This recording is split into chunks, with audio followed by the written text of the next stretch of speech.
Ghana's consumer inflation dropped slightly to 53.6% year-on-year in the month of January, marking the first month inflation has slowed since May 2021. Meanwhile, Ghana's finance minister is appearing before Parliament today to answer questions on the progress of the domestic debt exchange program. And I have Richmond Frimpong, a financial advisory consultant. He joins me to discuss the stories here. Thank you so much for your time today, Frimpong. When we look at what's playing out here, inflation finally slowing after that 20-month surge we've seen from last year, from 2021. Speak to what we're seeing here. Is this an indication that the policies or the moves, the recent moves by the finance ministry is bearing fruit here?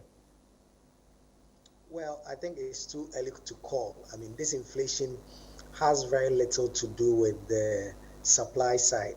I think it's a demand side that has stalled a little bit because people are carefully watching how Ghana makes progress towards the domestic debt exchange. And so it releases the pressure on the demand side in terms of how it passes through the price of goods and services that have the forex impact. And if you notice, the forex exchange has stabilized just a little bit for some time now, and so its consequence on inflation is not as high as it used to be. And really, the dip is just a marginal dip, and so it's too early to call. Yeah, but we're seeing food inflation still very stubborn at 61%. That should tell you that it's too early to call. That should tell you that all the pressures that give inflation the hikes are still very present, and the policy rate situation hasn't really had any effect on inflation. So it is too risky to just assume that the slight dip, less than 100 basis points, is a product of any economic policy decision. Yeah, but how will the monetary policy authorities be looking at this in terms of the decision making going into the next meeting? So I think at the moment, if you look at the posture of the monetary policy, it has been to mop up the excess supply in the system and to dampen the supply side pressure.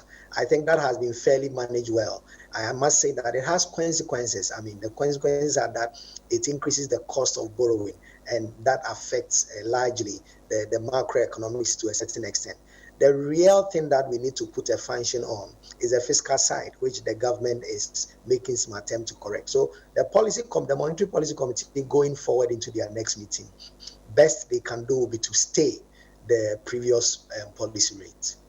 Yeah, but when you look at the appearance of the finance minister in the parliament today, and I'd like to know how you're reading that, bearing in mind that we're seeing that the debt exchange program got a subscription rate of about 85%. And do you think it's going to be, how do you think the minister will be received today at parliament?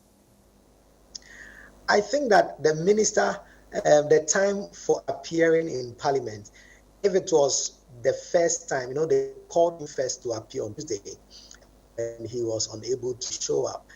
If he's appearing today, just 2 days or a day before that, he had concluded and signed off the debt exchange and made an announcement about the success of achieving about 80 to 85%.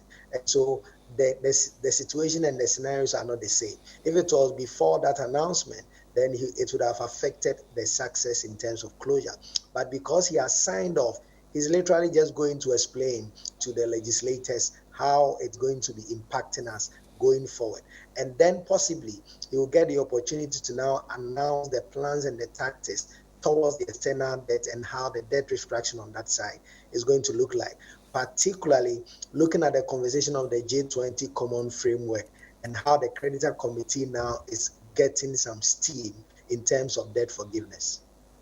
Definitely quite a lot playing out there. But before I let you go, I just wanted to also comment on the story about MTN planning to invest about $1 billion after the government scrapped the tax claims. The last conversation we had here, I mentioned that the government will have to be very tactful in terms of how they are looking forward to chase MTN on the tax side. And I advise that they should shut it down in terms of the headlines and have some conversation backdoor. It appears that has worked, and now they have exempted that kind of conversation. And so MTN wants to reciprocate that and show how forceful its investment into the country are. And it's almost looking like more than what the tax conversation was even about. Only that it's going to be a spread for 5 years.